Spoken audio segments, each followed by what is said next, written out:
ಶಿಕ್ಷಣ ಕ್ಷೇತ್ರ ಬದಲಾಗಿದೆ. ಹೊಟ್ಟೆಪಾಡಿನ ಶಿಕ್ಷಣವನ್ನು ಇಂದಿನ ವಿದ್ಯಾರ್ಥಿಗಳು ಪಡೆಯುತ್ತಿದ್ದಾರೆ. ಕೇವಲ ಕನ್ನಡವನ್ನೇ ನಂಬಿ ಬದುಕು ಕಟ್ಟಿಕೊಳ್ಳುವುದು ಇಂದಿನ ಸಮಾಜದಲ್ಲಿ ಅಸಾಧ್ಯ.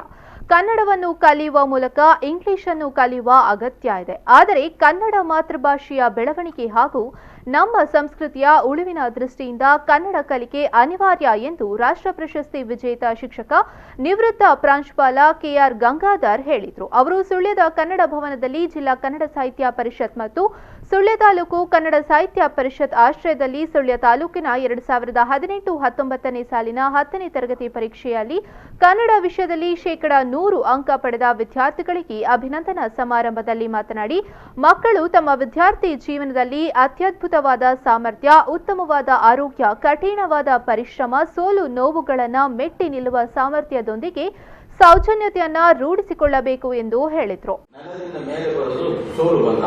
ನಮ್ಮ ಮಕ್ಕಳು ಸೋಲುವುದನ್ನು ಕೂಡ ಕಲಿತುಕೊಳ್ಳಬೇಕು. ಸಣ್ಣ ಪುಟ್ಟ ಕಾರಣಗಳಿಗಾಗಿ ನೀವು ನಿರಾಶೆ ಹೊಂದಿ ಇಂಥ ದೌರ್ಬಲ್ಯಗಳನ್ನ ಕಾಣಬಾರದು. ಪೇಪರ್ನಲ್ಲಿ ರಿಸಲ್ಟ್ ಬಂದ ಒಂದು 2-3 ದಿವಸ ಇದೇ ಇರುವುದು, ಅಲ್ಲಿ ಆತ್ಮಹತ್ಯೆ, ಇಲ್ಲಿ ಅದಾಯಿತು ಇದಾಯಿತು ಅಂತ ಹಾಗೆ ಆಗಬಾರದು. ಸಣ್ಣ ವಿಷಯಗಳನ್ನು ನಾನು ಫಸ್ಟಿಗೆ ಹೇಳಿದ್ದೇನೆ.